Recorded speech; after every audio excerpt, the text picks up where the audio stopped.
Hello and नमस्ते, welcome to etc online. आज के वीडियो में हम लोग पढ़ने वाले द थ्री डांसिंग गोट्स, एक बहुत ही शानदार शॉर्ट स्टोरी। इसके राइटर का नेम तो हमें नहीं पता, लेकिन ये लिखी गई है पुरानी इंडियन फोक स्टोरीज में से। चलिए अब हम लोग स्टार्ट करते हैं आज का एनिमेटेड वीडियो।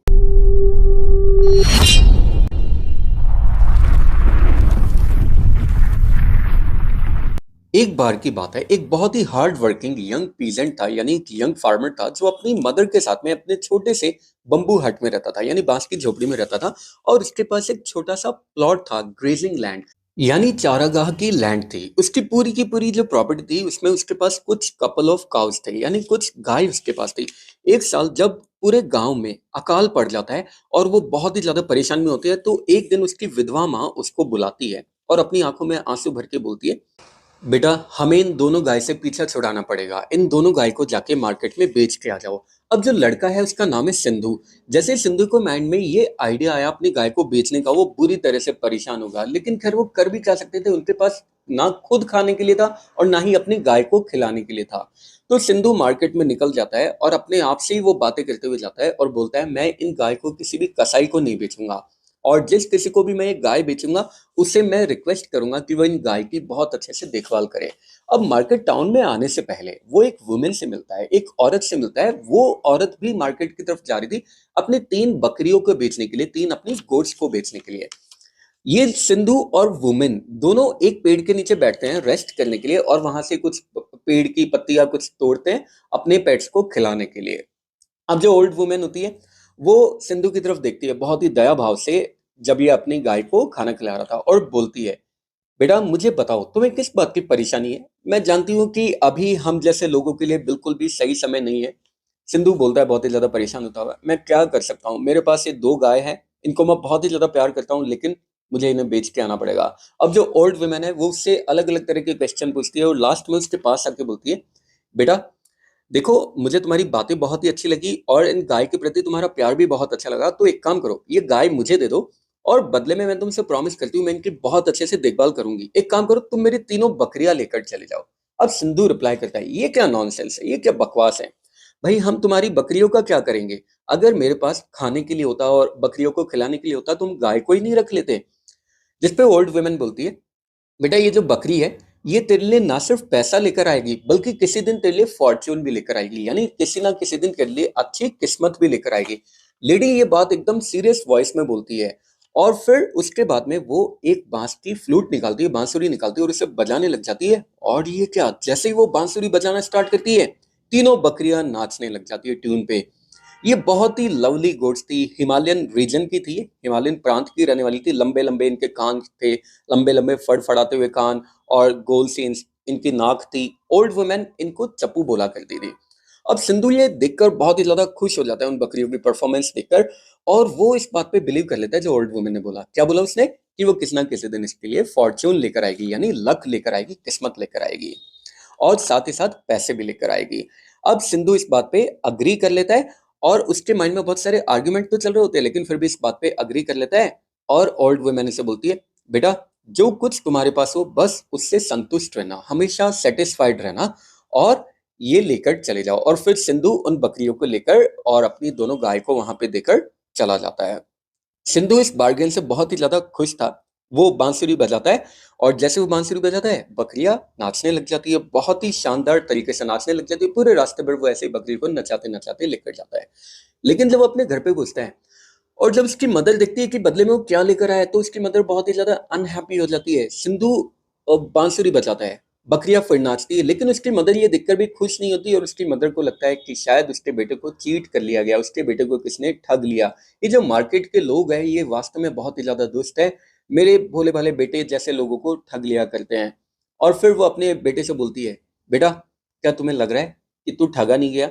हाँ माँ, तुम चिंता मत करो किसी भी बात की, देखो ना तो मैं पागल हूँ और ना ही मैं ठगा गया हूँ, बल्कि उस वुमेन ने मुझे बोला था, उस बूढ़ी औरत ने बोला था कि एक दिन ये हमारे लिए खुश किस्मती लेकर आएगी, और मुझे उसकी बात पे पूरी तरह से भरोसा है।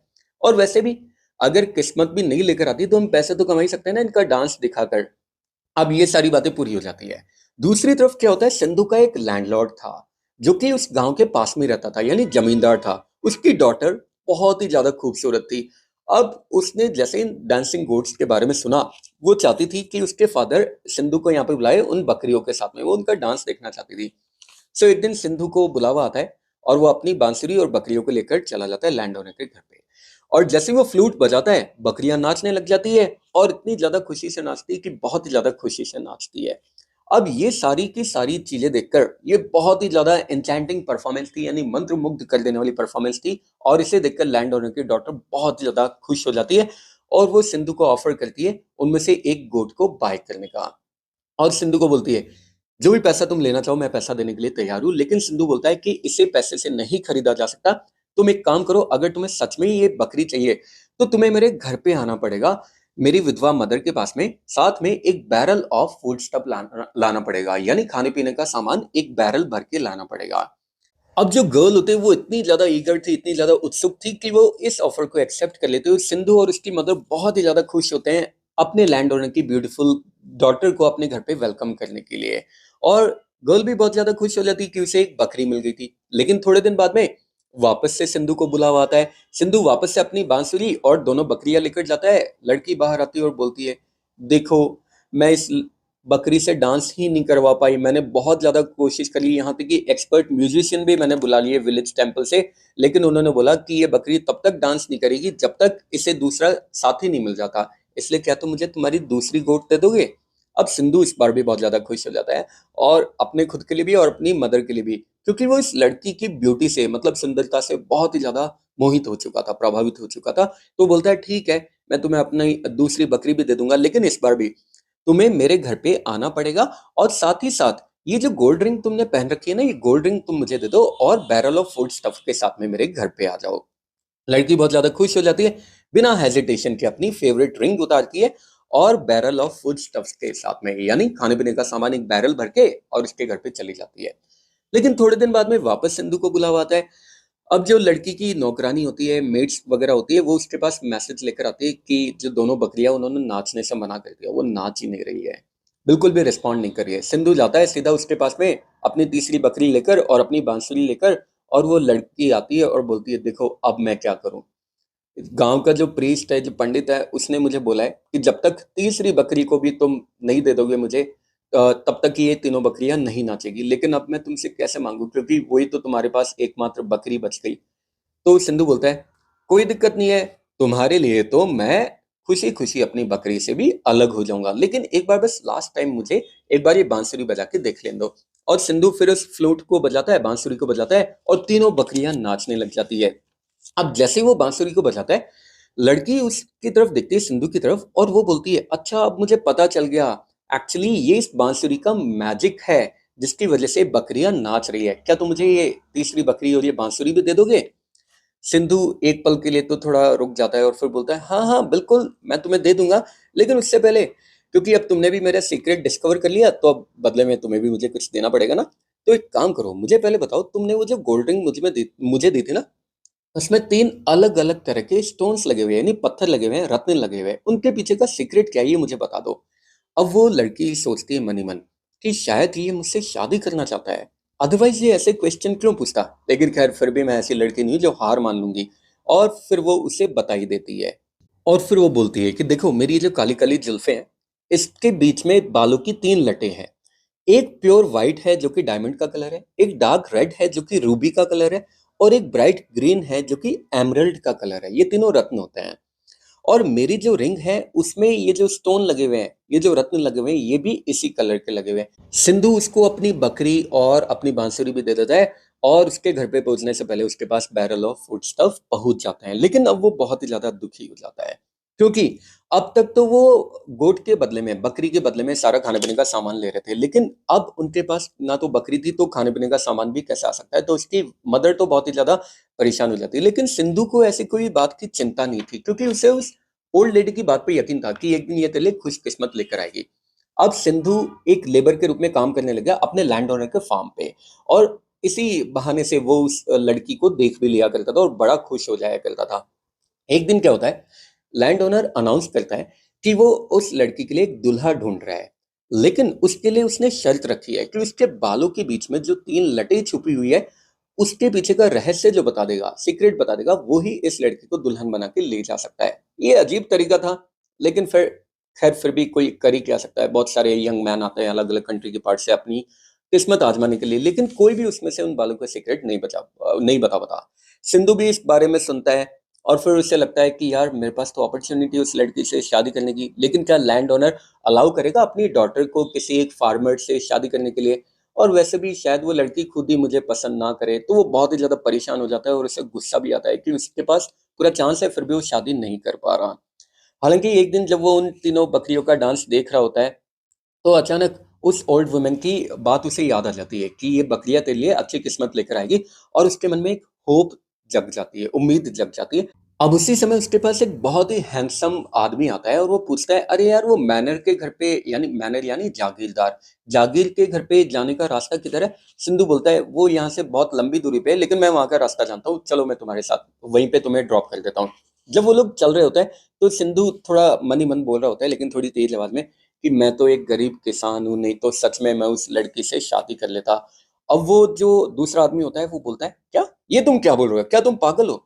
सिंधु बोलता है, अरे नहीं मैं बिल्कुल पागल नहीं हूँ, लेकिन मुझे उस लड़की के बालों का सीक्रेट पता है, लेकिन वो मेरे किस काम का, मैं तो उससे शादी भी नहीं कर सकता। तो आदमी बोलता है, एक काम करो, तुम मुझे वो सीक्रेट बता दो, मैं तुम्हें बदले में बहुत सारा पैसा दूंगा। सिंधु बोलता है, मैं सीक्रेट सिर्फ उस लड़की के सामने जाके ही बताऊंगा, तो तुम मुझे उस लड़की के पास में लेकर चलो। बोलता है, ठीक है, ये तो मेरे लिए बहुत ही ज्यादा इजी है। तो वो उसके लिए एक बहुत ही शाही पोशाक लेकर आता है सिंधु के लिए, और उसे अपना नौकर बना के लेकर चलता है। सिंधु इन कपड़ों में बहुत ही ज्यादा अट्रैक्टिव दिखाई दे रहा था, बहुत ही जल्दी उन्हें कन्वेंस पे मिल जाता है और बहुत ही जल्दी वो उस मैनर के घर पे भी पहुंच जाते हैं। हॉल पूरी तरह से भरा हुआ था बहुत सारे सूटर्स से, यानी बहुत सारे सूटर्स होते हैं जो शादी के लिए आए हुए होते हैं, उनको सूटर्स बोलते हैं। बहुत सारे सूटर्स से भरा हुआ था, जो कि उस पजल को गेस कर रहे थे, उसके बारे में अलग अलग अनुमान लगा रहे थे। सिंधु को कोई भी पहचान नहीं पाता, और वो जो आदमी होता है जो सिंधु को लेकर आया था, वो बार बार सिंधु का हाथ दबा रहा था और उसे इशारा कर रहा था, अरे जल्दी से बता दो मुझे क्या सीक्रेट है। अचानक सिंधु बोलता है कि इस लेडी के बालों के बीच में, जुल्फों के बीच में एक लट है प्योर व्हाइट कलर की, जो कि डायमंड का कलर है। एक है एकदम डार्क रेड, जो कि रूबी का कलर है। और एक है एकदम ब्राइट ग्रीन, जो कि एमरल्ड का कलर है। ये तीनों की तीनों जो लटे हैं, ये इसके काले बालों की जुल्फों में छिपी हुई है। लैंड ओनर बोलता है, अरे ये तो तुमने एकदम सही गेस किया है, और सिंधु तुरंत अपनी वेशभूषा उतार देता है और अपने असली रूप में आ जाता है। और जो मैन सिंधु को वहां पे लेकर आया था, वो बहुत ही ज्यादा परेशान हो जाता है, और साथ ही साथ लैंड ओनर भी परेशान हो जाता है ये बात देखकर कि उसका दामाद एक गरीब किसान बनेगा। अब वो लैंड ओनर सिंधु की तरफ जाता है और बोलता है, अब तो हमें बता दो कि तुम्हें सीक्रेट के बारे में कैसा पता चला। तो सिंधु उस लड़की की तरफ देखता है, बड़ा खुश होता है, और फिर बाद में वो बोलता है, शुरू से पूरी कहानी सुना देता है, शुरू से एंड तक की। अब लैंड ओनर को वो रिंग भी मिल जाती है जो सिंधु के पास में थी, और वो अपनी डॉटर के पास जाता है और बोलता है, तो अब क्योंकि तुमने उसे अपनी रिंग भी दे दी और सीक्रेट भी तुमने पहले ही बता दिया, तो आज से तुम उसकी दुल्हन हो। और जितने भी दूसरे सूटर्स होते हैं, सारे के सारे बेचारे डिसअपॉइंट होते हैं, और सिंधु को कर्ज करते हुए बोलते हैं कि ये तो भगवान का श्राप है इस लड़की के ऊपर, बेचारी लड़की के ऊपर। सिंधु एकदम शांत आवाज में रिप्लाई करता है, नो जेंटलमैन, ये किसी तरह का कोई श्राप नहीं है, इनफैक्ट ये तो एक जीत है, सच्चाई, विश्वास और सब्र की। और इस तरीके से दोनों पेयर की शादी हो जाती है, और इसके बाद में वो खुशी खुशी रहने लग जाते हैं, और स्टोरी यहीं पे एंड हो जाती है। आई होप आप लोगों को चैप्टर बहुत ही अच्छा लगा होगा। फिर भी अगर किसी तरह का कोई डाउट, कमेंट या सजेशन है, कमेंट बॉक्स में ड्रॉप कर सकते हैं, ट्राई करूंगा जल्द से जल्द आंसर करने की। इंस्टाग्राम पे मुझे जरूर फॉलो कर लेना, लिंक आपको मिल जाएगा डिस्क्रिप्शन बॉक्स से। इसी तरह के मजेदार वीडियो के लिए बने रहिए टीस ऑनलाइन के साथ। नेक्स्ट वीडियो तक के लिए have a good day, take care, bye bye. जय हिंद, जय भारत, राधे राधे।